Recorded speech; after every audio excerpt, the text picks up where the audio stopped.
Siapa yang siap dengan datangnya pandemi COVID-19 ini secara tiba-tiba?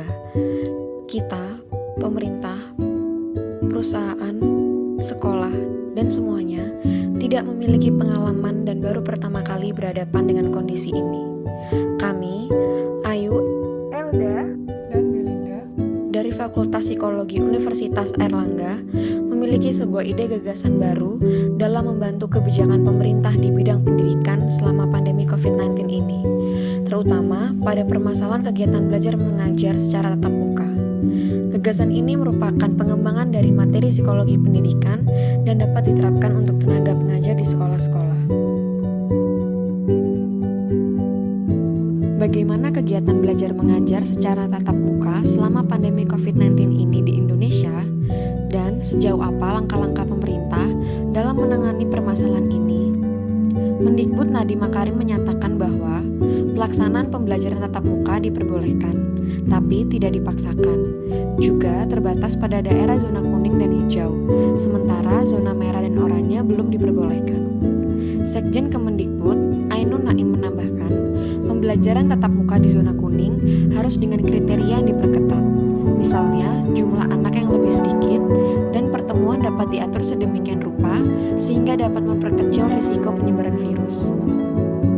Setiap kelas maksimal hanya dapat diisi 50% dari kapasitas, yaitu 18 orang untuk siswa SD, SMP, dan SMA. Selain itu, sekolah yang membuka KBM tatap muka juga harus menyediakan ketersediaan tempat cuci tangan. Jumlah hari dan jam belajar dilakukan dengan sistem giliran. Seluruh warga sekolah juga diwajibkan mengikuti protokol kesehatan. Ibu Khofifah selaku Gubernur Jawa Timur merespon, untuk sekolah yang berada di wilayah zona kuning, proses belajar mengajar akan dibuka 50% dari jumlah siswa per kelas. Sementara untuk zona oranye sebanyak 25%. Untuk durasinya sendiri, sekolah diminta menyiapkan 4 mata pelajaran setiap harinya dengan durasi 45 menit setiap pelajaran. 4 jam per hari tanpa jam istirahat. Namun demikian, pelaksanaannya sendiri tentu jauh berbeda dengan kegiatan belajar di sekolah sebelum adanya pandemi. Karena adanya penerapan peraturan atau protokol kesehatan yang lebih ketat. Dalam prakteknya, pelaksanaan sekolah tatap muka masih ditemukan beberapa masalah. Salah satunya yaitu keluhan mengenai kurangnya pencapaian dalam memberikan materi pelajaran kepada murid akibat durasi, yaitu hanya dilaksanakan sekali dalam seminggu dan hanya diberikan 4 pelajaran dalam waktu 4 jam. Beberapa sekolah pun hanya melaksanakan KBM selama 2 jam. Dampak pandemi terkait durasi paling dirasakan utamanya pada tingkatan sekolah dasar. Hal ini didukung dengan wawancara yang kami lakukan dengan salah satu wali murid di salah satu SD di Jombang. Narasumber mengatakan bahwa ia merasa kasihan pada adiknya yang masih kelas 1 SD jika harus duduk selama 2 jam untuk mendengarkan dan mencatat serta tanpa adanya interaksi dengan teman-temannya. mungkin karena cuma 2 jam, jadi waktunya sebentar banget, nggak ada waktu istirahat. Jadi kalau di kelas itu ya benar ketemu temennya, tapi kan saling berjauhan, nggak bisa kontak langsung, terus nggak bisa main-main, dan kayak span gitu sih mbak, 2 jam harus mendengarkan gurunya tanpa istirahat. Iya, sebenarnya anaknya sendiri tuh awalnya tuh happy-happy aja, tapi lama-kelamaan tuh mungkin karena cuman masuk 2 kali seminggu per masuk 2 jam, dan yang tadinya pengen ketemu temen ternyata sampai sana nggak bisa se-enjoy itu dan harus bener-bener dengerin gurunya. Ya jatuhnya anaknya kayak kasihan aja gitu mbak, kayak jenuh aja di kelas. Selain permasalahan durasi, kondisi pandemi ini juga memaksa para siswa untuk selalu menjaga jarak, sehingga sangat meminimalisir interaksi interpersonal atau interaksi tatap muka antar siswa, sehingga dapat mengurangi kemampuan eksplorasi emosi dan pengembangan moral para pelajar. Sekolah dasar sejatinya merupakan tempat untuk belajar dan menanamkan nilai-nilai dasar pada anak, terutama dalam kaitannya dengan perkembangan moral, emosi, dan interaksi. Sayangnya, pada masa pandemi ini, justru yang lebih banyak dikorbankan adalah fungsi sekolah dasar sebagai tempat fasilitasi perkembangan sosio-emosional anak, serta penanaman etika-etika dasar. Sebagai contoh, dengan dihilangkannya sesi istirahat, maka anak akan kehilangan momen-momen bermain dan membangun interaksi dengan teman sebaya. Pada Padahal perkembangan sosial sendiri merupakan tugas perkembangan utama dari anak usia sekolah dasar. Dapat disimpulkan bahwa terdapat dua permasalahan KBM tatap muka selama pandemi ini, yaitu permasalahan durasi dan pembatasan interaksi antar siswa. Berdasarkan kondisi ini, kami ingin membantu mengoptimalkan kebijakan sistem belajar yang telah diusulkan oleh pemerintah, yaitu dengan membuat sebuah rancangan sistem pembelajaran dengan fokus tingkat pendidikan sekolah dasar, di mana siswa-siswi bisa belajar dengan efektif, namun tetap tidak menghilangkan aspek fasilitasi perkembangan sosio-emosional dalam praktiknya. Dalam program ini, kami memberikan 3 gagasan baru untuk menjawab permasalahan tersebut, yaitu yang pertama, proses penyampaian mata pelajaran dengan mastery learning model. Lalu yang kedua, ice breaking untuk meningkatkan perseverance siswa. Serta yang ketiga, kegiatan educative playing untuk memfasilitasi interaksi siswa dan berbagai hal lainnya. Yuk sekarang langsung kita bahas satu persatu. Pertama-tama, sebelum kegiatan belajar mengajar dimulai, ajaklah murid untuk melakukan ice breaking. Seperti yang kita tahu, ice breaking merupakan kegiatan pembuka yang tujuannya untuk menghidupkan suasana dan meningkatkan engagement peserta dengan aktivitas yang akan dilakukan. Selaras dengan tujuan ini, melakukan ice breaking sebelum memulai kelas juga bertujuan untuk meningkatkan mood siswa sehingga perseverance-nya juga ikut meningkat. Nah, pasti banyak yang bingung perseverance itu apa sih? Dikutip dari Carroll 1989, menurut Benjamin Bloom, pencetus mastery learning model, perseverance dijelaskan sebagai jumlah waktu di mana siswa bersedia terlibat secara aktif dalam pembelajaran. Perseverance ini berperan sangat penting dalam proses belajar. Pada dasarnya, tanpa adanya perseverance, maka seluruh kegiatan belajar mengajar akan sia-sia. Rumus asli tentang pembelajaran di sekolah menurut Bloom yaitu school learning sama dengan time spent per time needed. Dari rumus ini bisa diketahui bahwa elemen utama dalam belajar adalah waktu. Time spent sendiri merupakan waktu yang dihabiskan siswa untuk belajar, sementara time needed merupakan waktu yang diperlukan siswa untuk memahami materi. Aspek perseverance sendiri letaknya berada di time spent bersama dengan aspek opportunity to learn atau waktu yang disediakan oleh sekolah. Aspek perseverance dan opportunity to learn sifatnya adalah berbanding terbalik. Oleh karena itu, karena waktu yang disediakan oleh sekolah hanya sebentar, maka usaha yang bisa dilakukan yaitu dengan meningkatkan perseverance agar pembelajaran tetap maksimal. Nah, berikut ini ada beberapa contoh kegiatan ice breaking yang COVID-friendly yang bisa dilakukan antara lain. Yang pertama, bos berkata, aktivitas ini bertujuan untuk melatih fokus dan konsentrasi siswa, juga dapat melatih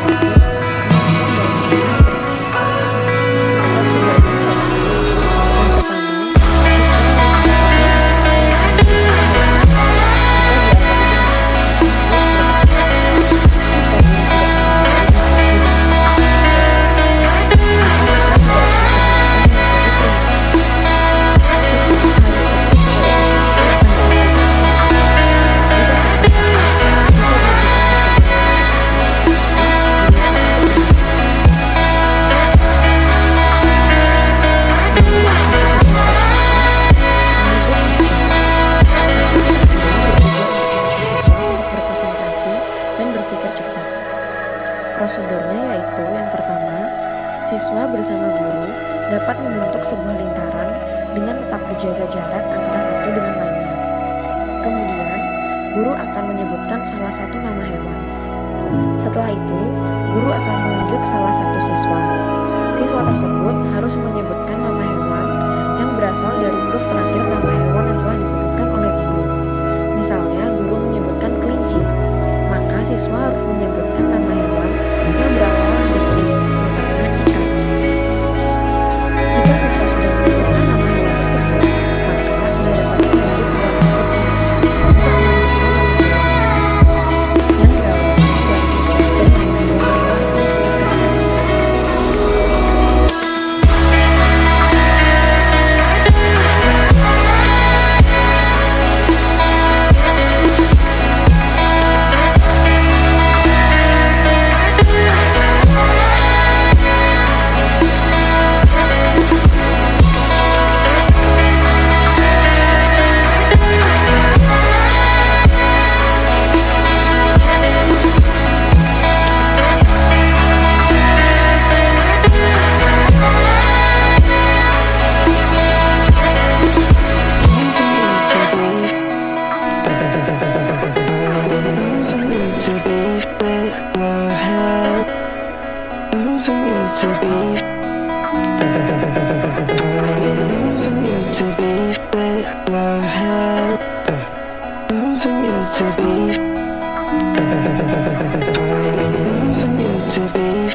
Setelah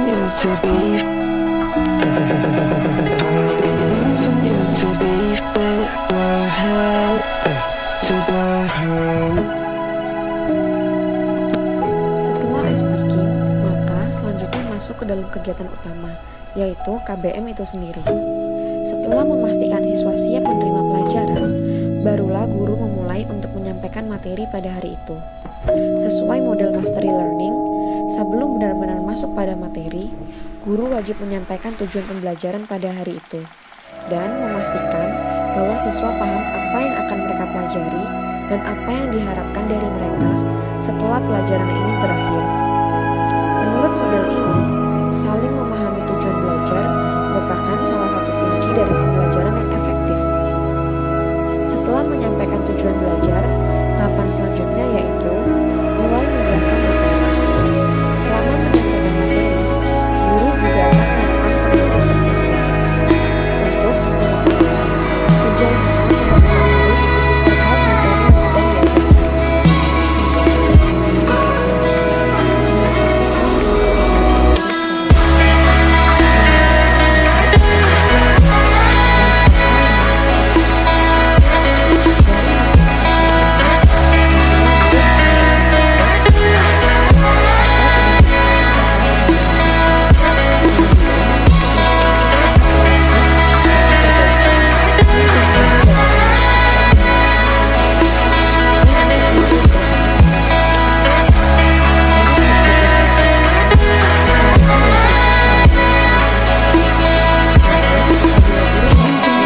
masalah harus lebih intensif, maka bisa dilakukan di akhir jam pelajaran. Feedback dan korektif merupakan elemen penting dalam mastery learning model. Belum mengatakan bahwa pembelajaran akan percuma jika siswa tidak diberi feedback atas hasil belajar mereka, serta tidak dibimbing untuk mendapat pemahaman yang lebih baik. Kemudian, selain dua hal ini, terdapat elemen penting lainnya, yaitu enrichment atau pengayaan. Pengayaan sendiri merupakan aktivitas belajar tambahan yang bertujuan untuk memberi kesempatan bagi siswa untuk memperluas jangkauan belajar mereka. Kegiatan pengayaan tidak wajib untuk diberikan. Oleh karena itu, guru bisa melakukannya dengan memberikan tugas secara daring atau bentuk-bentuk pengayaan lainnya.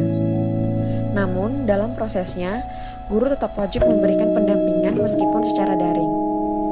Oh iya, catatan penting lainnya untuk menjaga dan meningkatkan perseveransi siswa, guru juga dihimbau untuk secara aktif membangun koneksi dengan tiap siswa dan menyampaikan materi dengan cara yang menyenangkan, seperti menghubungkan konsep yang sedang diajarkan dengan hal-hal yang sekiranya berhubungan erat dengan kaitannya dengan agama. Selanjutnya, sebelum berpindah pada mata pelajaran yang baru, agar siswa tidak merasa bosan, maka kami memasukkan kegiatan edukatif planning di sela-sela waktu transisi ini.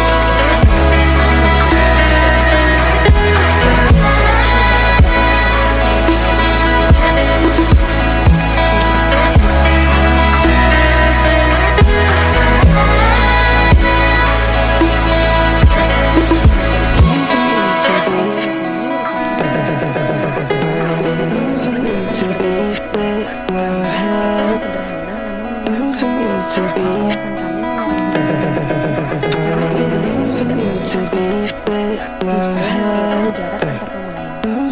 Permainan ini hanya memerlukan sebuah kertas dan alat tulis saja. Teknisnya, siswa akan terbagi ke dalam beberapa kelompok, di mana satu kelompok terdiri dari 2 siswa. Orang pertama bertugas untuk memberikan clue, dan orang kedua bertugas untuk menilai. Permainan ini cocok dilakukan anak usia sekolah dasar, karena menurut teori kognitif Piaget, anak sekolah dasar sudah mencapai tahap operasional konkret, di mana anak memiliki kemampuan untuk menggabungkan hubungan secara logis dalam memahami kesimpulan tertentu. Selain itu, dua pemain, sehingga otomatis melibatkan interaksi dan komunikasi aktif antar siswa. Fasilitasi interaksi ini merujuk pada teori psikososial mirip Erik Erikson yang menjelaskan bahwa anak usia sekolah 5-12 tahun sedang berada pada tahap pembangunan relasi sosial yang pesat, sehingga penting untuk menyediakan ruang bagi anak untuk berinteraksi agar perkembangan bisa maksimal. Di sisi lain, selain mengetahui aspek perkembangan anak, pergulatan juga bisa dijadikan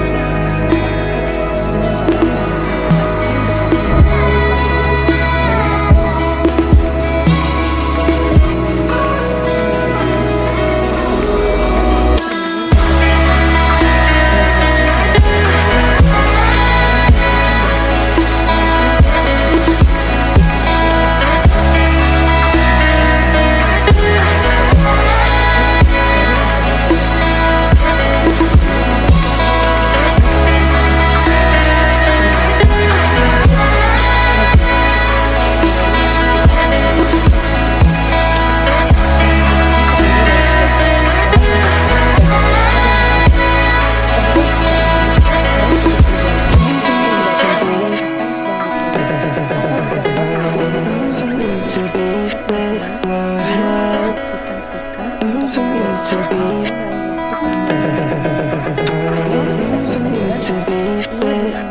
kata yang kepada listener agar listener dapat membuat gambar yang sama.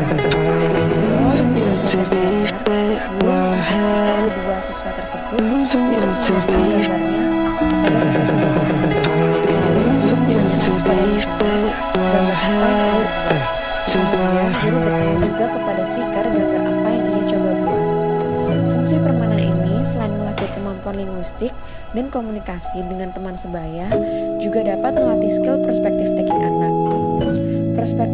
Perspective taking melibatkan kemampuan untuk mengasumsikan perspektif orang lain dan memahami pikiran serta perasaan mereka.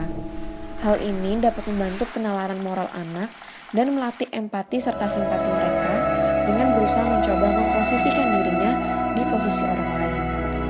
Setelah sesi educative playing ini selesai, KMB dapat dimulai kembali dengan tetap menerapkan prosedur seperti